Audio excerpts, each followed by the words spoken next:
All right, Coach, a tough weekend last weekend down in South Florida, but a lot of really good energy at practice this week. How can you guys carry that into the weekend?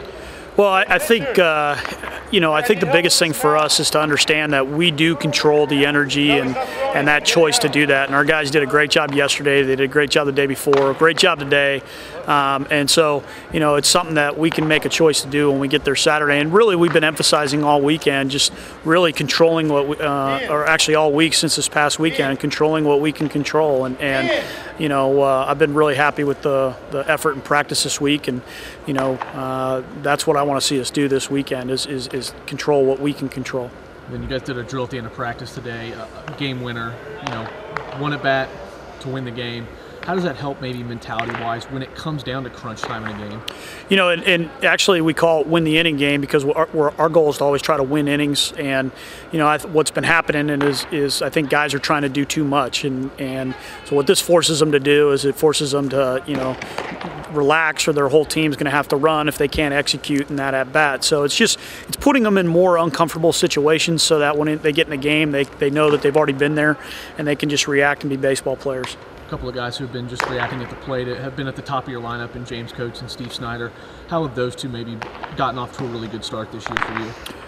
Steve had a great fall for us. He had a great January for us, and he's a senior. He's been through it, and he's just a steady guy up there. And whether he gets 4 hits or he gets goes 0 for, he gives the same approach, and that's just as important as getting hits for us because younger guys are seeing him, and he's giving quality at bats every time. And then James Coates, he's. The great thing with him is that he can beat you in a lot of different ways. He can beat you by laying a bunt down, he can drive a baseball, and then he can get on a walk and steal a base. So those guys are big at the top of the lineup for us, and hopefully we can get some other guys going as well. And the schedule hasn't really worked out like you had maybe planned it out at the beginning of the year with all the weather-related issues you guys have had. How does that help this team to maybe be uncomfortable a little bit and have to make adjustments even when they're not really thinking about it? But to be honest with you, I've actually couldn't have asked for it to be better because I want our guys to not. You got to be able to roll with schedule changes. If you can be in a conference tournament and the rain can come and then it forces games to be pushed back or moved, or you have to sit and wait, and so our guys being able to deal with that rather than spending a lot of energy on what should be or the change or anything like that, because the team that can handle those kind of changes, that adversity, are the ones that are going to be able to be successful.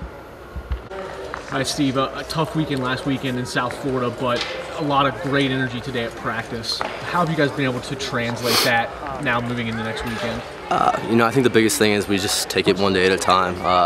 We've had good energy throughout the fall and throughout the spring so far. So if we're taking it one day at a time, we're always going to have the same energy regardless of the day before. And one thing that can give you some good energy, you've been seeing the ball well early in the season, hitting at the top of the lineup. What's been working for you early on in the year? Just seeing pitches. I feel like I'm seeing the ball pretty well right now. Good takes, good. I'm not swinging at pitches I shouldn't be swinging at, so that's about it. And you've had a chance to come up with runners on base here, hitting in front of a guy like Coates. What does a guy like Coates being in the leadoff spot in front of you maybe help you with if he's on base? Yeah, definitely. Coates is a very, very patient hitter. So when you have a guy in front of you that takes pitches like that and takes them well, for me in the batter's box, I'm able to see more pitches, and it prepares me for my at-bat just through his at-bat. Great, thank you. Yep.